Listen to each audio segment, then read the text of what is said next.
하나님 말씀 마태복음 7장 7절과 12절, 7절에서 사도행전 2장 14절에서 21절입니다. 먼저 사도행전 2장 14절에서 21절 말씀을 제가 읽겠습니다.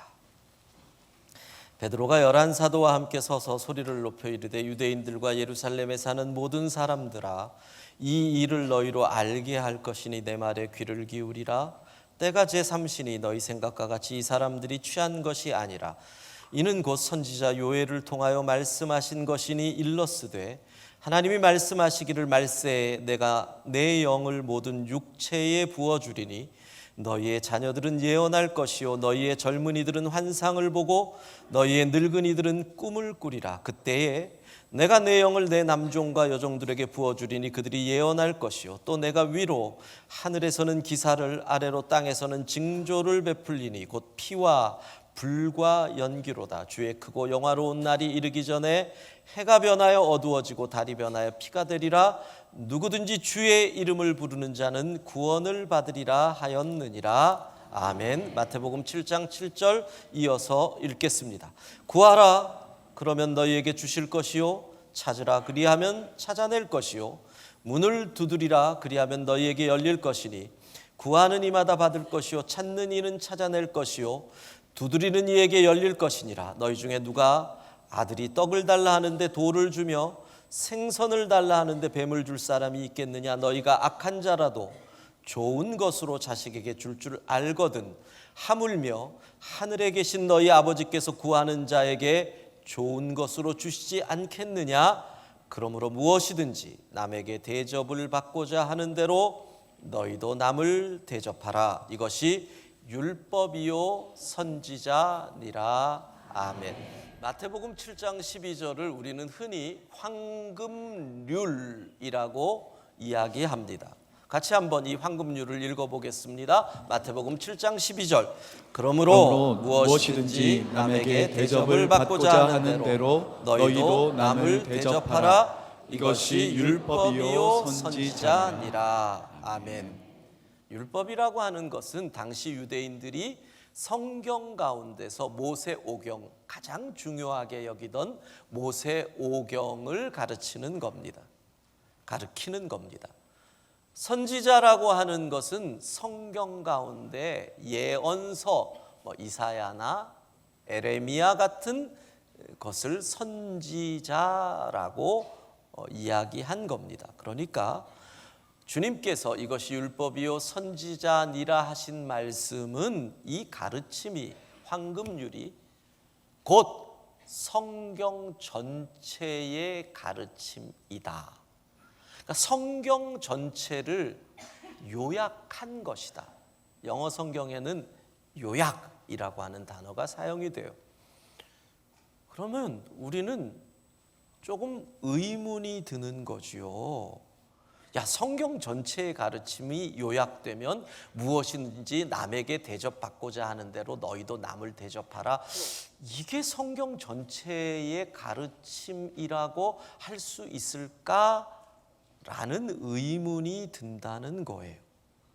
인간관계에서 중요한 말씀은 될 것 같은데 어떤 도덕과 윤리를 얘기하는 것 같이 이것이 복음과 무슨 상관이 있을까 이런 생각이 든다는 거지요.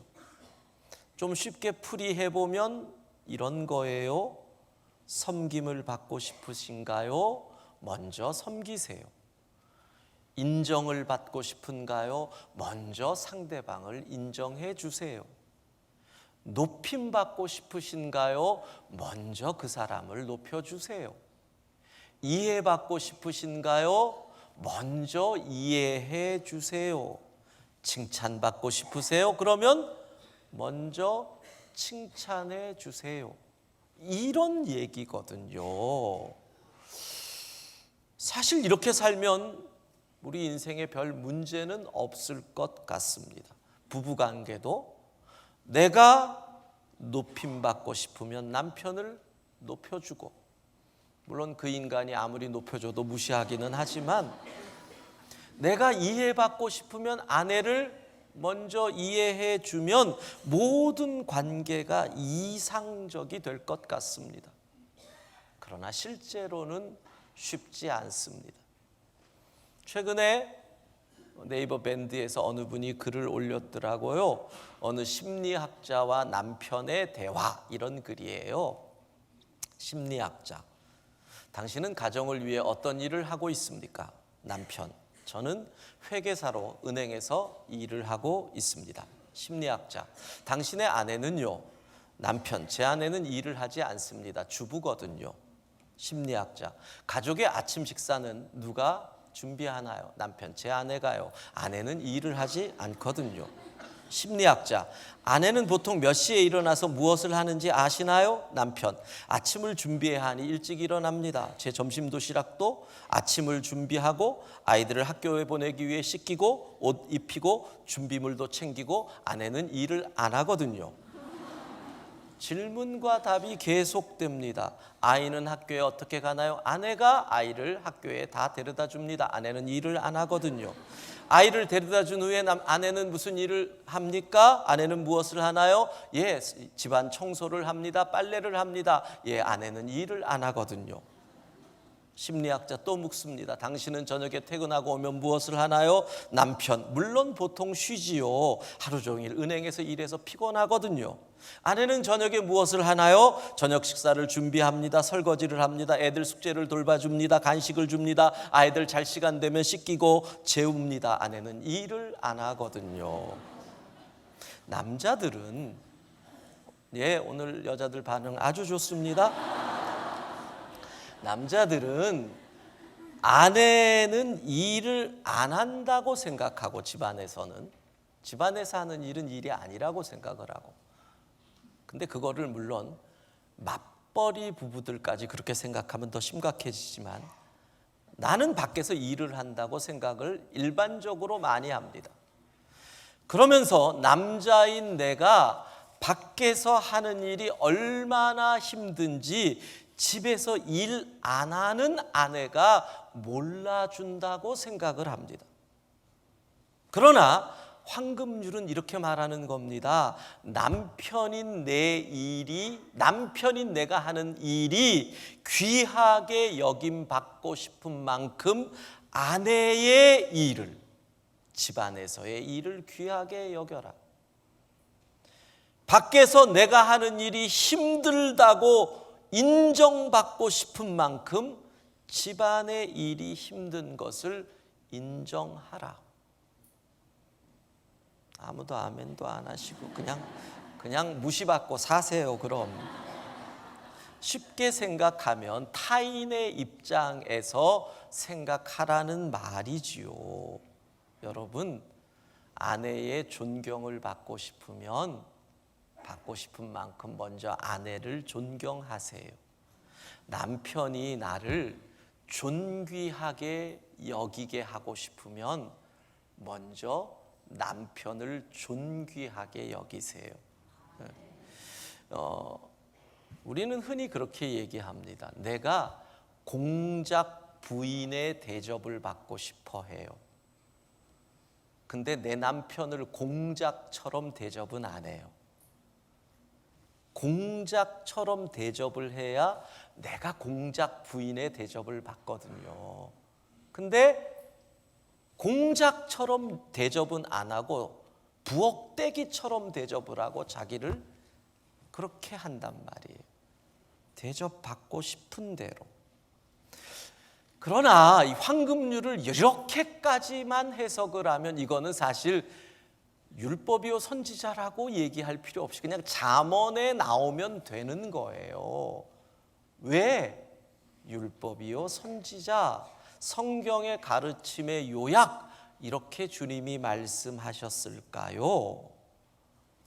마태복음의 본문에서 우리가 기억해야 할 것은 이 마태복음 7장 12절은 7장 7절부터 계속되는 말씀과 한 패러그래프를 이루고 있다는 거예요.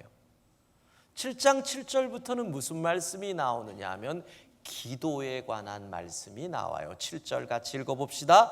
구하라 그리하면 너희에게 주실 것이요, 찾으라 그리하면 찾아낼 것이요, 문을 두드리라. 그리하면 너희에게 열릴 것이니. 그러니까 요 말씀과 12절이 연결이 돼요.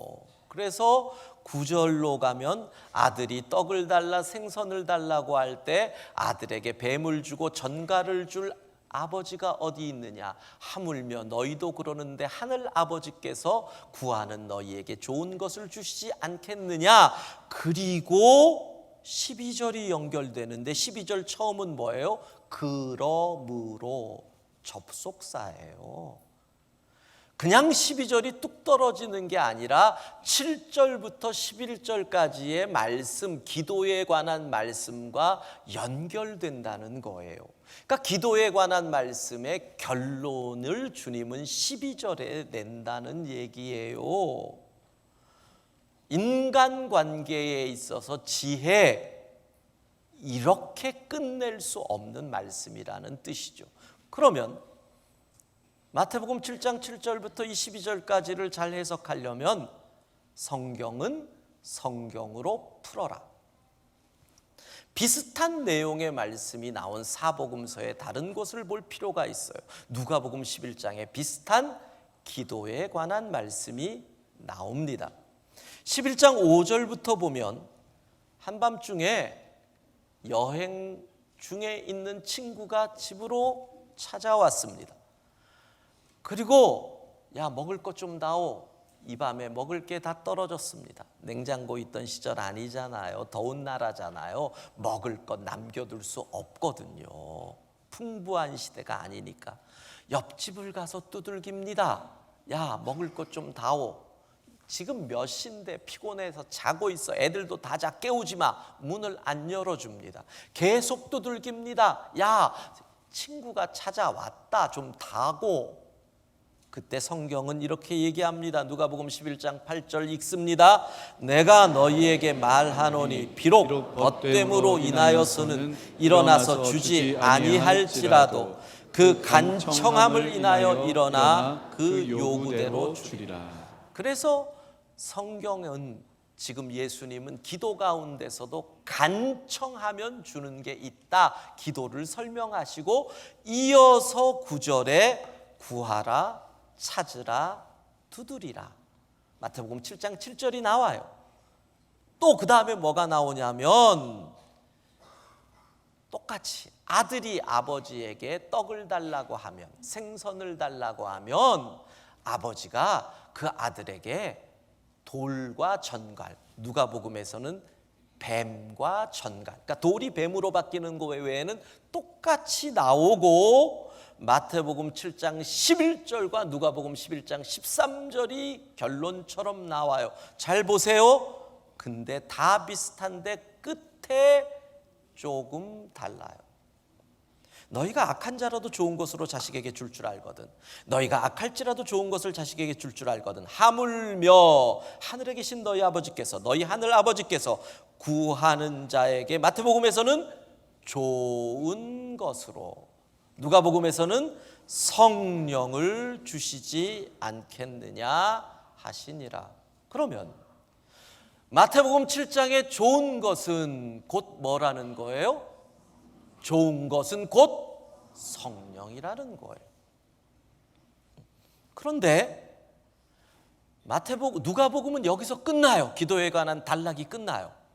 마태복음은 여기서 12절을 예수님께서 더 말씀하신단 말이에요. 그러므로 무엇이든지 남에게 대접을 받고자 하는 대로 너희도 남을 대접하라. 황금률이 나와요. 왜? 어떻게 이걸 해석해야 될까요? 기도와 황금률은 무슨 관계가 있을까요? 이 해석을 두 가지로 합니다. 예수님은 첫 번째, 우리가 기도할 때 하나님의 응답이 하나님께서 황금률을 그대로 우리의 기도의 응답에 적용, 실천하고 계신다, 이렇게 설명하는 거예요. 무슨 말씀인가 하면 우리가 떡을 구해요, 생선을 구해요. 마태복음에 보면 떡을 구하면 왜 떡을 주지 않겠느냐라고 한 게 아니라 좋은 것을 떡이 우리에게 좋으면 떡을 주시는데 떡보다 더 좋은 것이 있으면 더 좋은 것, 그러니까 기준 이상 밑으로 돌이나 전갈은 안 주는데 최소 떡부터 더 좋은 것으로 주시는 것이 아버지의 응답인 줄로 믿습니다. 그래요. 그대로 주지 않아요. 더 좋은 걸 주신단 말이에요. 이런 거예요. 여러분 또는 여러분의 자녀가, 어떤 청년이, 노총각이, 노처녀가 결혼도 안 했는데 사업을 지금 준비하는 거예요. 기가 막힌 아이템이 있어요. 돼요. 근데 한 1억이 부족해요. 1억만 있으면 사업을 하는 거예요. 대박이 나는 거예요. 그래서 기도해요. 하나님 1억을 주십시오. 그러면 이거 됩니다. 하나님 주십시오.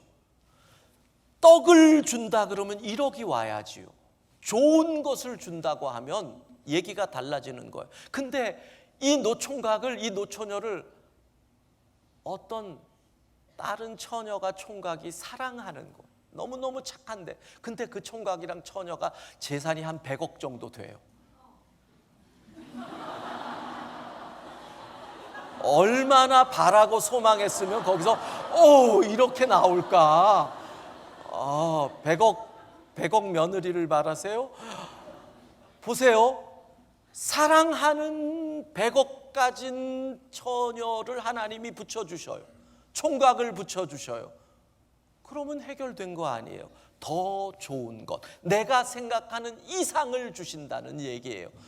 그런데 누가는, 사도행전을 기록한 누가는 아는 거예요. 무엇이 좋은 것인지. 하나님은 남에게 대접을 받고자 하는 대로 남을 대접해야 하는데, 하나님의 입장에서 가장 대접받고 싶은 게 뭐냐? 좋은 게 뭐냐? 최고가 뭐냐? 성령인 거예요. 그러니까 떡을 구하는 사람에게 하나님이 황금률을 그에게 실천하는 거예요. 너희가 떡을 구하지만 나는 너희에게 떡보다 더 좋은 최고의 것, 최고로 좋은 것, 너희 하늘 아버지께서 구하는 자에게 성령을 주시지 않겠느냐. 제 원고에 보면 괄호 열고 성도들 아멘 괄호 닫고 이렇게 돼 있는데, 원고대로 해주시면 감사하겠습니다. 너희 하늘 아버지께서 구하는 자에게 성령을 주시지 않겠느냐. 가장 좋은 것을 주시는 거예요. 그래서 황금률을 적용하시는, 그게 첫 번째 해석이에요. 예수님께서 황금률을 가르치시면서 그 말씀대로 기도를 하는 자에게 좋은 것, 대접받고자 하는 대로 남을 대접하는 그 마음으로 성령을 주신다. 그러면 왜 성령을 주실까요? 두 번째 해석은 이거예요. 이 황금률은 인간의 힘으로는 실천할 수 없거든요. 성령 충만할 때만 이 황금률이 우리의 삶에 이루어질 줄로 믿습니다. 인간은 언제나 내 입장으로 생각을 해요. 어떻게 인간이 타인의 입장에서 늘 생각을 하겠어요? 무엇이든지예요. 무엇이든지. 범죄한 인간이 제일 먼저 한 게 뭐예요? 아담이 제일 먼저 한 게 뭐예요? 하나님, 저 여자 탓입니다. 범죄한 인간이 최초로 한 것이 내 탓입니다가 아니라 저 여자 탓입니다. 인간이 어떻게 타인의 입장에서 늘 생각할 수 있어요? 죄가 있는데. 성령이 역사하지 아니하시면 인간은 황금률을 실천할 수 없기 때문에 이 황금률을 실천하는 아름다운 회복의 삶, 아름다운 은혜의 삶은 오직 성령이 역사하여야 가능한 줄로 믿습니다. 그래서 성령을 주시는 거예요. 이번에 청문회 보시면서 뭐 느끼셨어요? 인간은 똑같다. 똑같잖아요. 야당이 여당일 때는 안 돼! 그랬다가 여당이 야당 되니까 또 안 돼! 남에게 대접을 받고자 하는 대로 남을 대접을 했으면, 그 전에 좀 했으면, 인간은 늘 나 중심인 거예요. 나 중심. 성령이 역사하지 않는 한 이 황금률은 우리의 삶에서 실천이 안 되는 거죠. 사도행전 2장에 보면 드디어 성령이 충만히 임하십니다. 그리고 베드로는 그 성령이 충만하여 설교를 합니다. 말세에 임하신 성령의 역사에 관하여 설명을 하는데, 성령 충만한 베드로는 이렇게 전합니다. 사도행전 2장 21절 같이 읽습니다. 누구든지 주의 이름을 부르는 자는 구원을 받으리라 하였느니라. 자, 설명을 해봅시다. 왜 누가가 좋은 것을 성령이라고 했을까요? 누가복음을 기록한 누가는 사도행전을 기록한 사도행전의 저자예요. 누가복음과 사도행전은 학자들에 의하면 거의 같은 시기에 기록이 되었다. AD 60년, 59년 그 정도의 기록이 되었다. 이렇게 얘기를 해요. 자, 그러면 마가의 다락방에 모여 있던 120 문도들의 기도를 생각해 보세요. 그들은 뭘 구하고 뭘 두드리고 뭘 찾았을까요? 그들이 구한 것, 두드린 것, 찾은 건 딴 거 아니에요. 하나님, 떡을 주십시오. 생선을 주십시오. 살 길. 예수님은 가셨습니다. 우리는 어떻게 살 길? 그러면 하나님이 그 기도에 응답을 하시는데 떡을 준들 해결되겠어요? 생선을 준들 해결되겠어요?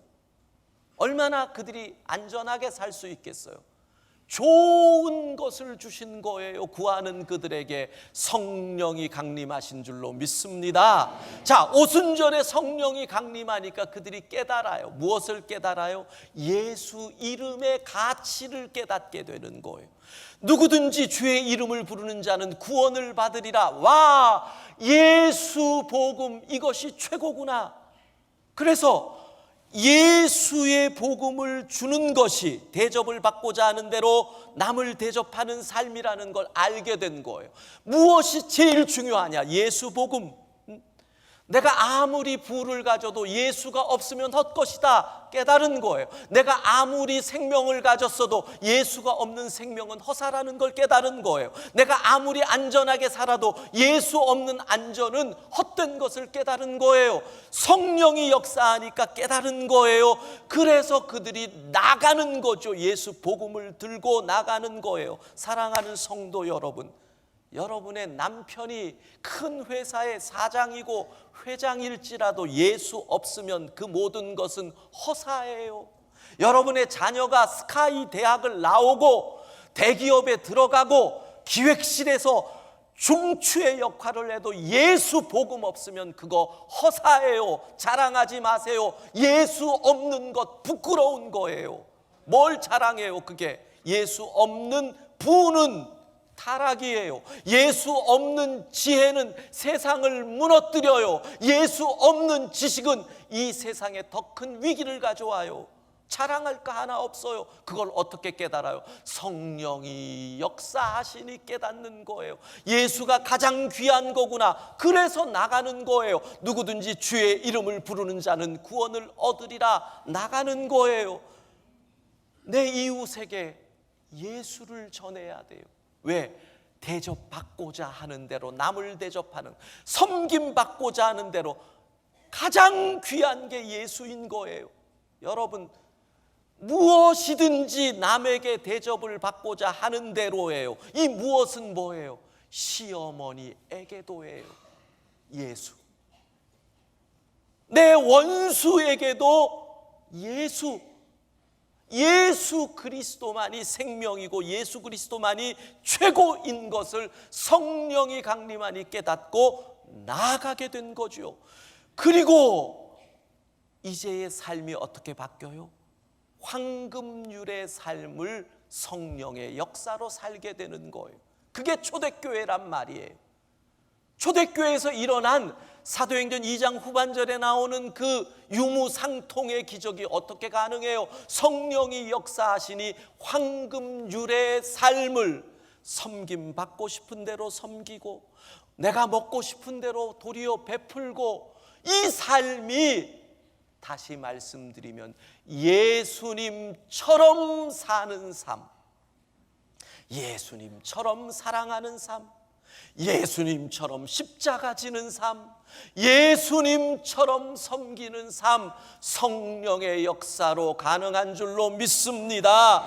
그래서 초대교회에서는 그 역사가 성령의 역사로 일어난 것이에요. 여러분, 성령 충만하시기를 바랍니다.